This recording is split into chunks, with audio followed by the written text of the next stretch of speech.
Olá, hoje vamos mergulhar num dos temas mais complexos e sérios da história política recente do Brasil, analisando as provas por trás de uma acusação monumental. E a questão é direta, não é? O material que estamos a analisar não se fica pela pergunta. Pelo contrário, constrói todo um caso para tentar respondê-la. Então vamos ver como é que essa argumentação é montada. O nosso objetivo aqui é bastante claro. É pegar no argumento desta fonte e desmontá-lo peça por peça para que se perceba a lógica. E, muito importante, fazer a distinção entre o que seria a conspiração para o golpe e os atos de 8 de janeiro. Ok, então, por onde é que a gente começa? O interessante é que a fonte não vai direto para a alegada tentativa de golpe. Não. Ela recua. Recua bastante, aliás, para estabelecer o que chama de base ideológica. Uma base que, segundo o argumento, foi sendo construída ao longo de décadas. E este é o ponto de partida que a fonte considera fundamental, uma citação de 1999. A ideia aqui é mostrar que, bem antes da presidência, já existiria uma visão que supostamente colocava a ação autoritária acima do processo democrático. Certo. Tendo essa base ideológica como pano de fundo, a pergunta que se segue é: como é que se passa das palavras à ação? Bem, é aqui que a análise entra nos detalhes do período presidencial, apontando uma série de movimentos institucionais que, na visão da fonte, teriam um objetivo claro: enfraquecer os pilares da democracia.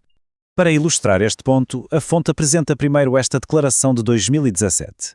Nela, Bolsonaro critica o chamado foro privilegiado, aquelas proteções legais especiais para políticos. A fonte usa isto como um ponto de referência. É importante ter esta ideia em mente para o que vem a seguir. E é exatamente aqui que a fonte constrói o seu contraste. Depois de mostrar aquela posição inicial, ela lista uma série de ações que, segundo a sua análise, vão na direção oposta. O argumento é que essas ações, na prática, teriam servido para proteger aliados políticos, contrariando o discurso. Ok, então o cenário que a fonte pintou até agora é este: uma base ideológica e instituições enfraquecidas. A partir daqui, chegamos ao coração do argumento, a anatomia, o passo a passo do que seria a conspiração para o golpe.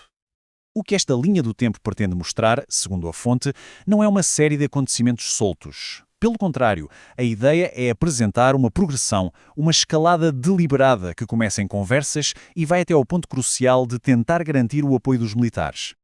E, para além das reuniões e dos documentos, a análise foca-se também no rastro digital, nas provas que, segundo a fonte, mostram como a conspiração era, digamos, alimentada nos bastidores. Esta mensagem, para a fonte, é um ponto-chave. É interpretada como uma admissão. A prova de que a desinformação, que seria usada para criar um clima favorável a uma ruptura, não vinha de fora. Estava a ser produzida supostamente pelo nosso pessoal dentro do círculo do poder. E todas estas peças, as reuniões, as mensagens, a desinformação, tudo isto, segundo a fonte, culmina num objeto físico, num documento, a famosa Minuta do Golpe. Este papel é apresentado não como uma ideia vaga, mas como o plano operacional detalhado de toda a conspiração. Então, com um plano alegadamente traçado e um decreto já redigido, a história chega ao seu ponto de maior tensão, ao que a fonte descreve como o clímax de toda esta trama. E este seria o ponto de viragem, o momento decisivo. De acordo com o que a fonte relata, o plano teria sido apresentado, mas esbarrou num obstáculo final: a recusa da liderança militar em dar o apoio necessário para o levar adiante. Basicamente, sem a força, o plano não podia avançar. Mas a recusa dos militares não foi o fim da história. Longe disso. O que aconteceu a seguir? A fonte passa então a detalhar o rescaldo, as consequências imediatas daquele plano frustrado e as descobertas que as investigações posteriores trouxeram à luz. E é aqui que a fonte faz uma distinção que considera crucial. Os eventos de 8 de janeiro não são apresentados como o golpe em si. Pelo contrário, são enquadrados como uma consequência, uma espécie de transbordamento caótico daquela mesma narrativa de fraude que, supostamente, tinha sido criada para justificar o plano original. Bom, depois de vermos todas estas etapas, vamos dar um passo atrás e juntar as peças. Resumir quais são, afinal, os pilares centrais que sustentam todo este argumento apresentado pela fonte. Então, resumindo, o caso que a fonte apresenta assenta nestes 4 pilares que se conectam.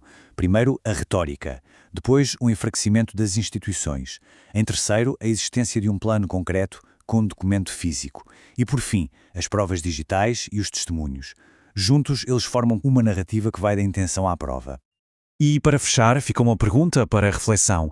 Olhando para esta sequência de eventos, tal como a fonte descreve, o que é que tudo isto nos ensina? Para além do caso específico do Brasil, o que é que isto revela sobre os pontos de ruptura de uma democracia?